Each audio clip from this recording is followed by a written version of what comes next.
वृत्तांत को पूरा समझ लो।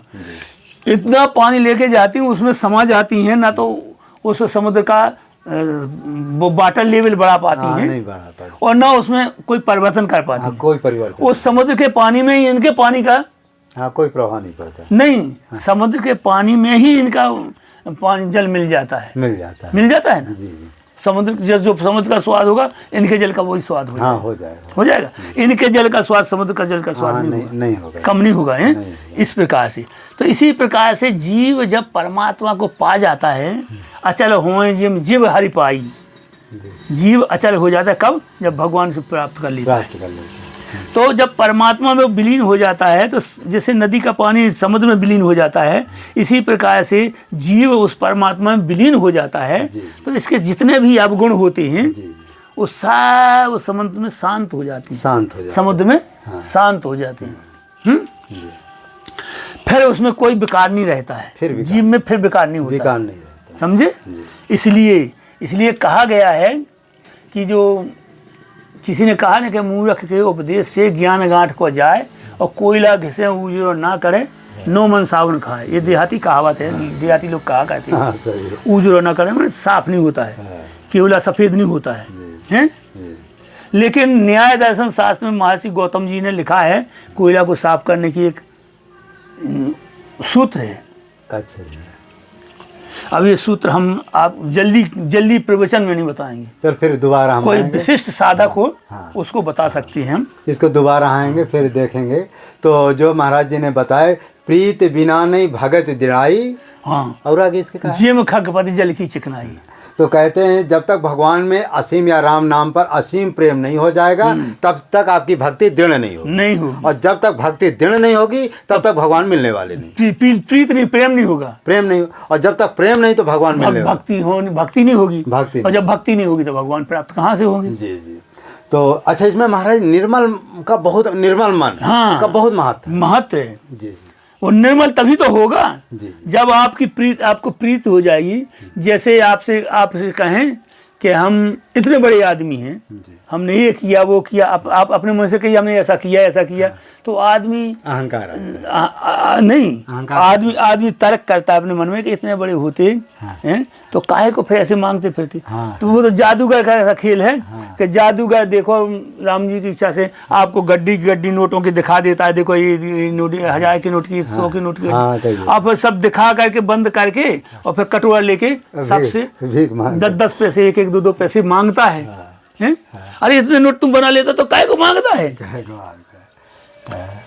लोगों की तर्क ऐसी होती है। जादूगर महाराज होते हैं। और वहाँ जो है ये अनिरुद्धाचार्य जी क्या कोई गया जादूगर, कहा देखो डिब्बी कुछ नहीं है, पर खोला तो मैं जो मुंह से निकल आया, पता नहीं कहाँ से पकड़। वो तो होता है। या कहे पहले से भरा रहा हो, दिखा दिया भैया कुछ नहीं है, अली आँखी बूंद देता है, कुछ होता ना जादूगर हो, तो पता नहीं उनकी क्या लीला होती है। तो ये इसी प्रकार से अपने मन से कहने की बात नहीं, जब आदमी देख ले कि हाँ ये बात इनके अंदर में ऐसा पावर है।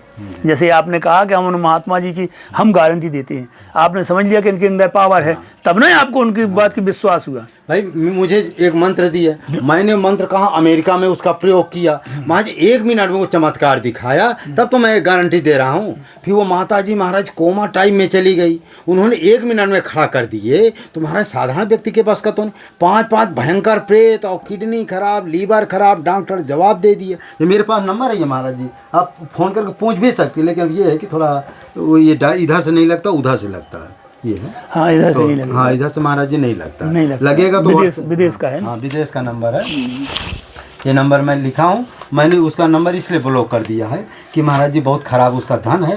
तो ये त्रिलोकीदास जी एक दिन हमने कहा, तो कहा त्रिलोकीदास जी का हमको नंबर दे दो, हम जितना पैसा देंगे हम ले लेंगे। हम कहा स्वामी रामभद्राचार्य जी 1 करोड़ दिए, 15 दिन नहीं बीते कौन दशा हो, पूरा रोग लगता उसी के पास चला। मान लो तुम्हारी कब तबीयत खराब हो जाए तो कहोगे अरे मौनी जी पता नहीं कैसा धन दिला। अरे नहीं त्रिलोकीदास जी पैसे के बहुत लालची हैं। बहुत। तो हमने कहा कि देखो धन की एक सीमा होती, उचित धन लेना चाहिए भगवान। इनको पैसा मिलता भी है, लेकिन इनको लालच बहुत है। तो मैंने कहा कि जब वो ये सब कर्म सब छोड़ देते उसके पीछे। तो कहा मैं सब ले लूँगा, तो मैंने कहा देखो इतने बड़े सिद्ध महापुरुष मना कर दिए, अपने को लिए एक पैसा नहीं लिए, ना वो चेलों को लेने दिए, ना मुझे लेने दिए। महाराज जो 3 घंटा बैंक में खड़ी रही, फिर भी मैंने फ़ोन ना दिया, ना नंबर दिया, यहाँ तक कि मैं नंबर ब्लॉक कर लिया कि पता नहीं किस समय। अच्छा भगवान की ऐसी लीला, पैसा महाराज जी आया 2,06,500 रुपया उसने यूनियन बैंक में डाला। भगवान की ऐसी कृपा, यहाँ का यूनियन बैंक छोटा है, तो यूनियन बैंक वाला कहा कि हमारे विदेश से यहाँ पैसा नहीं आता है, तो जो जैसे मान बड़ा शहर में है वहाँ तो आ जाएगा यूनियन, ये छोटा है ना तो यहाँ नहीं आ। तो भगवान की कृपा ऐसा देखो, वहाँ से पैसा चल दिया, यहाँ 26 तारीख को उसका पैसा पहुँच जाएगा, वहाँ वापस चला। तो भगवान अपने भक्त को बचाते भी हैं। यदि वो महात्मा न मिले होते तो महाराज जी हम लोग पैसा ले चुके होते, और ले चुके होते तो रामभद्र जब बागेश्वर धाम जैसा चेला है, वो सब जानता है महाराज कि क्या समय से, तो उसके पास कर्मकांड है, हवन है, सब कुछ है, शक्ति भी उसके पास है। तो वो हनुमान जी की शक्ति, चाहे अपने गुरुदेव जी की शक्ति, कुछ भी कर, और उन्होंने ही महाराज जी किया। कम से कम 12 अनुष्ठान उनके हुए थे। जब ये कोमम चले गए ना 1 हफ्ता, 12 आपके मथुरा में हुआ, वृंदावन में हुआ, अयोध्या में हुआ, काशी में हुआ, और बागेश्वर धाम के चित्रकूट में भी कोई बता रहे हैं, चित्रकूट तो प्रमाण नहीं, हाँ चित्रकूटों महाराज जी हो, क्योंकि यहीं तो के तो हैं। तो इतने अनुष्ठान होने के बावजूद भाई बागेश्वर धाम ने कुछ देखो, कुछ जानता तो है, है ऐसा तो नहीं है। तो उन्होंने गुरु जी को कोमा से लिया है। नहीं महाराज जी 7 दिन तक कोमा में रहे, ऐसी थी। अच्छा तो बागेश्वर वाला रामभद्राचार्य का चेला है? हाँ रामभद्राचार्य, वो तो डंके चोट में कहता है, और दोनों कहते हैं। वो कहता है कि जिसको सिद्धि का चमत्कार दे कहना मेरे चेले के पास चले जा, और किसी के विद्वता का सार्थक करना मेरे पास, मेरे गुरु जी के पास चले जाओ। हाँ अब वो कहते कहा बताओ हमारे गुरु जी के पास कुछ नहीं, इतना बड़ा कोई दुनिया में विद्वान है, और चारों महाराज कहते एक दिन में 100 श्लोक बना देता, मोदी कहता है। अरे 100 श्लोक नहीं, वो ये तो हमने उस दिन कहा था तुमसे। हाँ। 100 श्लोक क्या होते हैं, हजारों लाखों श्लोक बनवा लो उनसे। हाँ बता रहे इतनी शक्ति। हाँ। इतना भगवान ने उनको, हाँ बहुत पावर है। हाँ मेमोरी कार्ड। इस बारे में हाँ। देखो व्याकरण बहुत बड़ी चीज है, व्याकरण बहुत बड़ी चीज। व्याकरण इतनी चीज है, जैसे जैसे जितना हम बोल सकते हैं ना, तो व्याकरण उनको बहुत परफेक्ट है। हाँ बता रहा था उनका चेला, हमको व्याकरण बहुत मजबूत है। हम अभी वहाँ गए, काशी में गए ना। अच्छा। एक काशी के एक महात्मा है। अच्छा। वो भी अच्छे व्याकरण के पढ़ाते हैं वो। हाँ। तो हमने कहा महाराज जी हम पढ़ना चाहते हैं। हमने उनसे कहा, इनकी ब्रह्मचारी जी की यज्ञ में आए थे हैं, तो उनसे हमने कहा, तो वो चुप रह गए, ना जाने क्या कुछ सोचा उन्होंने कि ऐसा तार्क व्यक्ति तो नहीं है कि राम इच्छा से कोई हमसे ऐसा तर्क है जो हम नहीं कर पाए। भाई होता है ऐसा ना। भगवान दास जी से कोई साधना के बारे में चर्चा कहते थे, भगवान के इस तत्वों के बारे में भगवान दास जी हाथ जोड़ लेते थे। क्या कहते हैं? तो ये कहते थे भाई महात्माओं के प्रश्नों का हम उत्तर नहीं दे पाएंगे। अच्छा। हाथ जोड़ लेते थे। हाँ। अब वैसे वशिष्ठ जी बने थे। अच्छा। वशिष्ठ जी कहते थे, अब रामदास जी वशिष्ठ जी नाम रखे थे। अच्छा।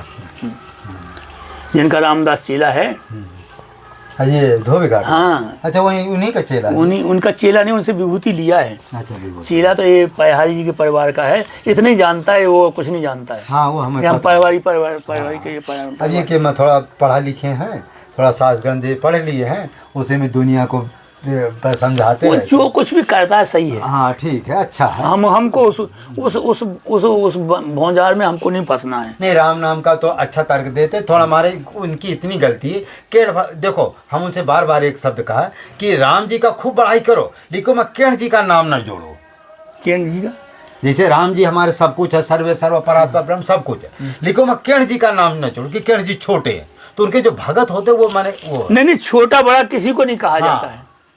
ये आलोचना हो जाती है। आलोचना नहीं, जैसे हम अपने गुरु जी, देखो समीक्षा करना चाहिए, आलोचना नहीं करना। आलोचना जैसे आप अपने गुरु की खूब प्रशंसा करो, हम सुने, लेकिन जब हमारे गुरु से यदि आपने जोड़ दिया कि तुम्हारे गुरु छोटे हमारे गुरु, वही झगड़ा हो जाता है। वही झगड़ा है। आप अपने गुरु की खूब प्रशंसा करो, हम सुनेंगे बढ़िया कि अच्छे महाराज जी अपने गुरु प्रशंसा। और यदि किसी गुरु के बगल में कोई बैठा है, उसी से अरे तुम्हारे गुरु में ये कमी वो कमी है, तो फिर झगड़ा तुरंत पैदा हो जाता है।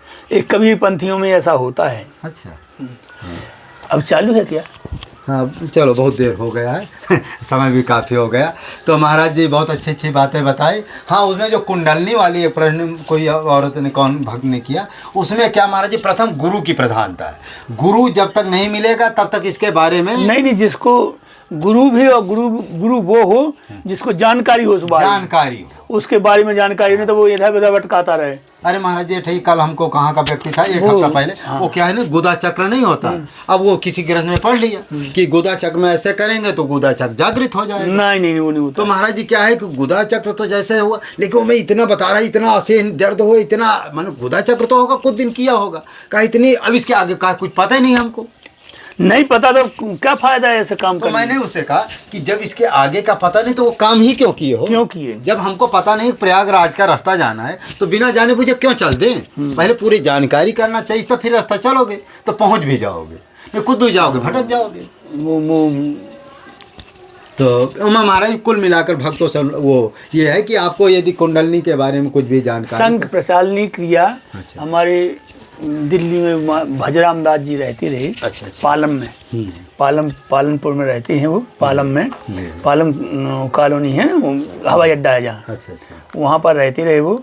उनको वो क्रिया सिद्ध थी। अच्छा।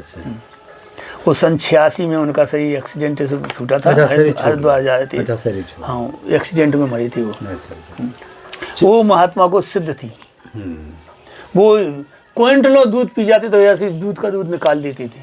अच्छा। यहाँ से पीते जाते वहाँ से हर करके नल की तरह हाँ बहता जाता। कुछ नाक से भी दूध पीते हैं, कई तरह की क्रियाएं। वो कपाल भाती है, कपाल एक नाक से दूध पीते, बता रहे कैसे भी सिर कपाल भाती, कहते कैसे भी सिर दर्द हो नाक से पानी का अभ्यास कर लो, सिर दर्द अपने आप ठीक हो जाएगा। अरे हमारे वो एक राम कृपाल दास जी महात्मा थे, वो जहाँ जाते थे तो छाछ मंगा के और नाक से छाछ पीती थी। अच्छा, लोगों को दिखाती थी। नाक से पी जाती थी। हाँ, नहीं पानी तो मैं कई लोगों नहीं हमने देखा छाछ पीती, मैं पानी भी देखा हूँ कई लोगों हमने वो सब पी जाते, दूध पी जाते, पानी भी पी जाते। जब छाछ पी जाएगा तो पानी तो पी ही जाएंगे। जब इतना गड्ढा तत्व पी सकते तो पी ही जाएंगे।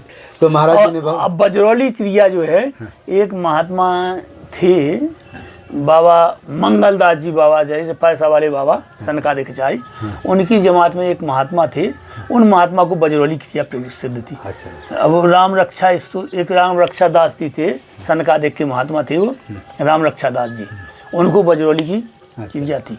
वो बजरौली की क्रिया एक बार उन्होंने ऐसा किया था कि पेट्रोल उन्होंने चढ़ा लिया, लिंग से चढ़ा लेते हैं पेट्रोल को। चढ़ा लिया उन्होंने, भर लिया, जो यूरिनरी ब्लैडर होता ब्लैडर पूरा भर गया। अब फिर उन्होंने छोड़ दिया और एक तांगा को बुलाया, तांगा पे बैठ करके और बस वो छोड़ते गए और बस यहाँ से लगा दिया आग से, भर भर भर भर करके आग लगती गई, पूरे बाजार में घुमा दिया। अरे लोग दंग रह गए।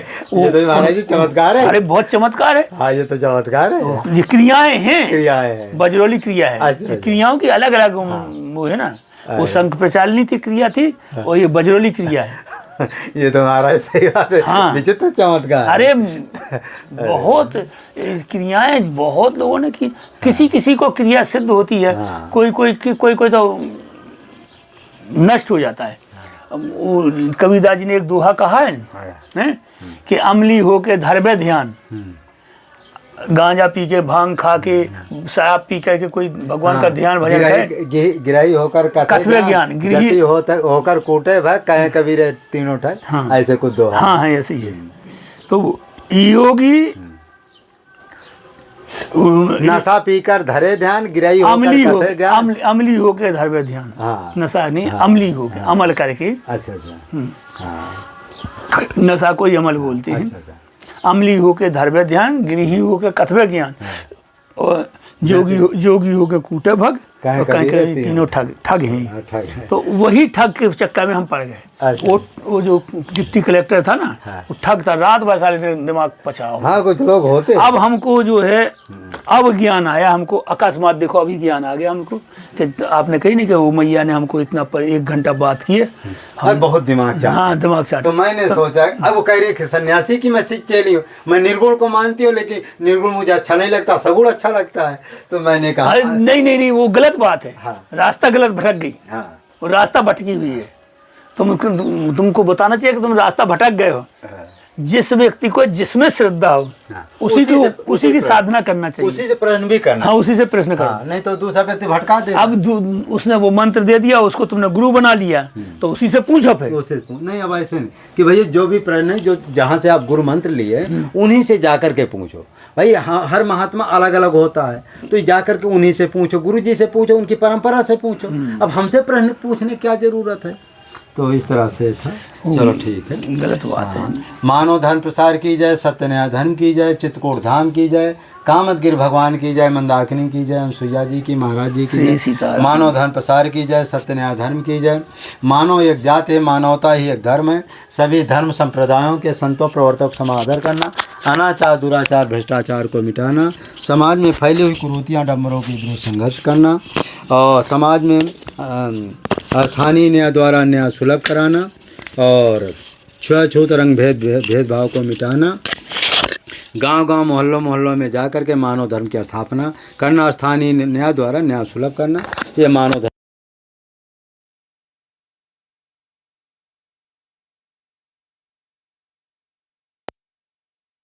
परोपकारी धर्मात्मा बिना साधन भजन के ईश्वर को प्राप्त कर लेता है। जो